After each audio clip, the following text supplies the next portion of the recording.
Hi there, I'm Vincent Boss and I provide dating and self-improvement advice. And in today's podcast, we're going to be discussing dumper mindset when you explain your feelings. I provide audio coaching to help people try and get their ex back or get a new girlfriend or boyfriend. Check out my website for more details.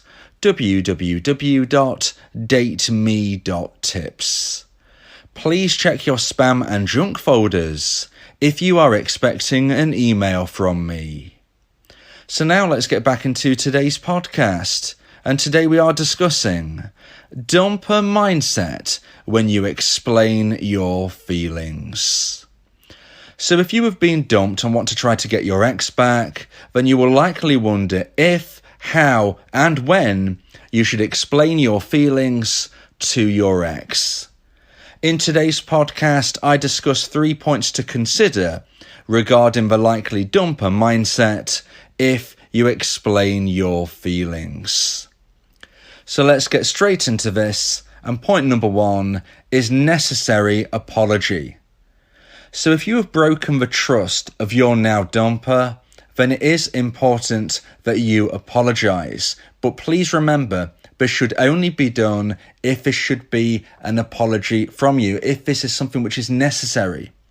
We have instances where people will apologise for things that they have no reason to apologise for. What we are focusing right now are necessary apologies. So an example of this, and a huge example, would cover broken trust. And probably the main example of broken trust is cheating. So if you are somebody who cheated on your partner and then they found out and they dumped you, then this is something that you need to apologise for. Ideally at the time of a breakup, or if not, not long afterwards. You want to be trying to get this across ASAP that you are very sorry about what you have done. So it is important to explain and express and describe your feelings of remorse, regret, sorry. You want to be trying to get across that you are genuinely apologising for the hurt that you caused. And ideally, as I said, this will happen ASAP regarding the breakup and the aftermath. If you're thinking, well, my breakup was 5 years ago, should I now reach out to my ex and apologise? Although I'm not here to say that you shouldn't do that, I'm just here to say that is probably going to be unlikely to affect your situation right now. A lot of water has gone under the bridge at that point. And although, as I said, I'm not going to say to you, don't apologise if it's been too long, I do believe that the more time that has gone by, the less effective it will be. Now, that is up to you, of course, what you want to do, but we're focusing on the breakup itself or not long after the breakup. If you cheated on your now ex, you need to apologise. Similarly, other forms of breaking trust, including potentially money problems. Maybe you stole money.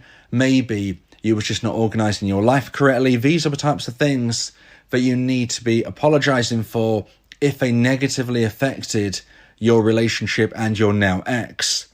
Something else which could be deemed as an apology which is necessary is if you were complacent during the relationship.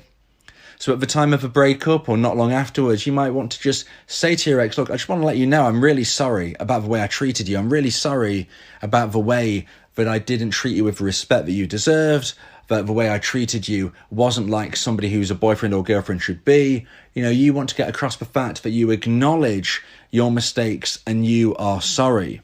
But as I said, please don't apologise for things that there's no reason for you to apologise for.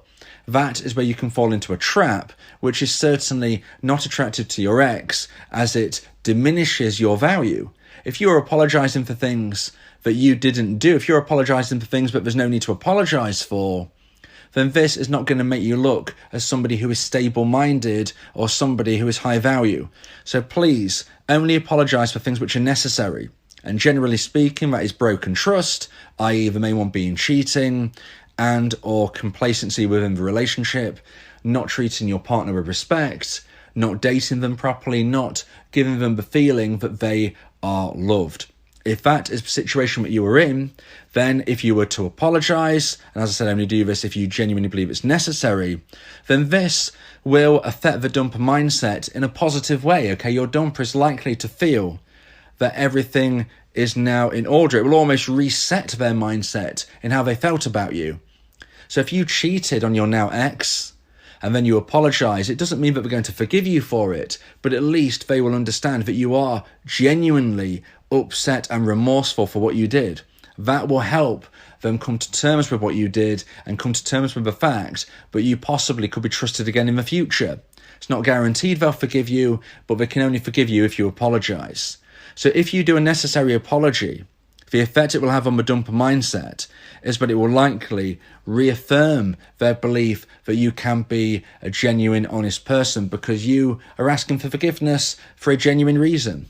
You're showing that you're acknowledging your mistakes, you're taking accountability, and therefore the dumper mindset at this time is likely to be more smoothed over, shall we say, than if you hadn't apologised at all. So now let's get into point number 2 and the second point of today's podcast about dumper mindset when you explain your feelings. And point number 2 is smothering. So if you smother your ex with too much neediness and unnecessary apologies, as we've just referenced there, then unfortunately this is not going to help your cause of trying to get your ex back. When I say smothering your ex in this way, what I'm talking about is chasing your ex after the breakup. Now, at the time of a breakup, you're of course allowed and almost expected to say your piece. If you don't want this relationship to end, of course, in the moment of a breakup, you're going to be explaining how you are feeling and why you wish this shouldn't end. But if your now former partner decides that they still want to end this relationship, you have to accept this. Okay, if what you have said at the time of the breakup didn't change your now dumper's mindset at that moment, you must understand that it's not going to change their mindset after the breakup has taken place. Somebody can only regrow romantic emotional attraction. Somebody can only want to get back with their ex on their own accord. It has to come from them.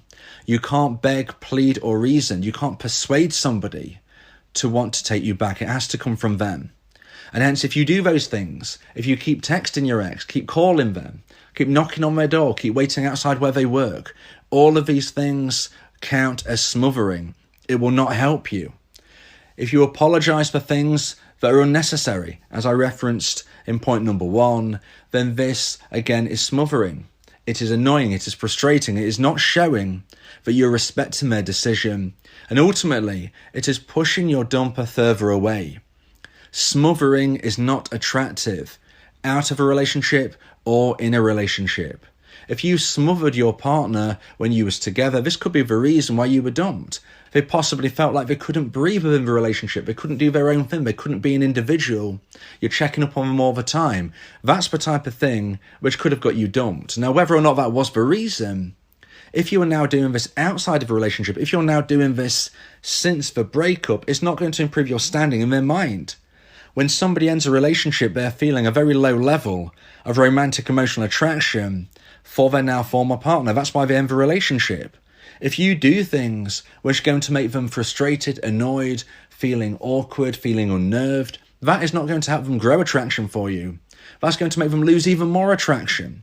And hence, as you can see, if you smother your ex by showcasing your feelings in a needy way, not accepting the breakup, chasing, just continually telling your ex that you love them, you miss them, you want them, let's get back together, all of those things are smothering. It doesn't matter how many times you tell your ex you love them or you miss them, unless they feel the same way, they will not want to get back together with you. They will not grow romantic emotional attraction just because you say, I love you every day for 4 months. Okay, that is not going to make them change their mind in how they feel about you. If anything, it's going to creep them out, it's going to push them further away. And the dumper mindset, if you smother them, is feeling unnerved, feeling uncomfortable, and ultimately not wanting to get back with their ex. So now let's get into point number 3 and the final point of today's podcast about dumper mindset when you explain your feelings. And point number 3 is stable-minded. So being stable-minded means apologising if it's necessary and then saying that you don't want the relationship to end if that is your position at the breakup. So let's just go over that again quickly. If you don't want this relationship to end, if a breakup is taking place, then apologise if it's necessary, and then let your now former partner know that you don't want this relationship to end. Okay, that is natural to do at the time of a breakup, as I said earlier. But then at that moment, if things are still not going well and the breakup seems to be moving forward during a text conversation, a phone call, or in person, at that moment, you need to say to your now ex, please contact me if you would like to talk. Okay, do this in your own words. Whatever way you would say this to your now ex, just let them know that if they want to speak to you, they should contact you. Okay, please contact me if you would ever like to talk. That is all you need to be saying. Your ex will likely respect this position the most out of everything else we've discussed today, because you have said your piece and it is clear and it is understood, but then you've respected their decision.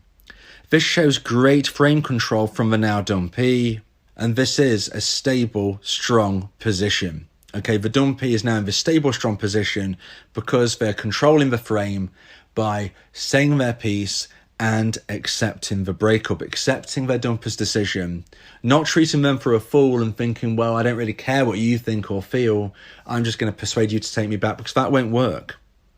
Over time, the dumper will likely wonder about their ex if the Dumpee behaves in this way. So let's go over that again. At the time of a breakup, of course you can say your piece. You can say you don't want this to end. You need to apologise for anything which you may have done wrong. But then just say to your now former partner, if you would ever like to speak again, just contact me. And at that point, you need to end the conversation and you need to leave if you are together. Of course, there will be things to sort out like possessions and whatnot, but generally speaking, that is how it should be ended. Now, if your relationship has already ended and you're thinking, well, what can I do right now? The breakup has already happened. What should I do in this position? I would say if you're a Dumpee, you should never contact your ex again unless they contact you first. That is the best position to be in.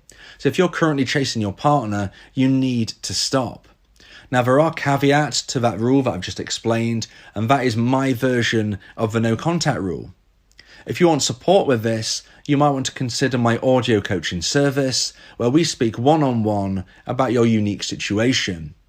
A more generalised view of my version of a no contact rule can be found on my YouTube channel by clicking on the playlist, The No Contact Rule. Listening to this all the way through will help you immerse yourself in my version of a rule. But as I said, if you want to personalise one-on-one advice and support with your unique situation, you might want to consider my audio coaching service, where we speak one-on-one about your current position, and I can give you hints, tips, advice and strategy about how to increase the chance of you one day getting your ex back. And even if you don't do this, even if you're not successful here, my advice and support will enable you to grow to become a version 2.0 of yourself and enable yourself to attract somebody even better. If you're a better person, then your attraction net is larger and you have more potential to connect with somebody even better. Of course, nothing can be guaranteed, but if I can help you through breakup recovery, if you can become a better version of yourself, your chance of finding happiness, fulfillment and success is, of course, much greater.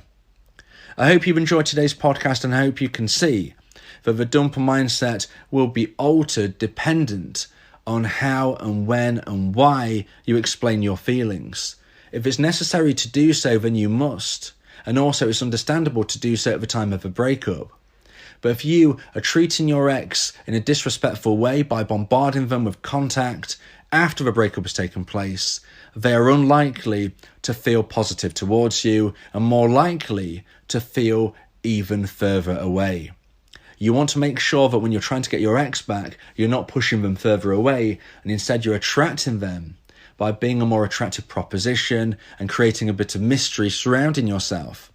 You can't get somebody to miss you if you're always in their life, and hence, as I said, generally speaking, if you've been dumped, I believe you should never contact your ex again unless they contact you first, excluding the caveats which are explained during my no contact rule playlist on my YouTube channel.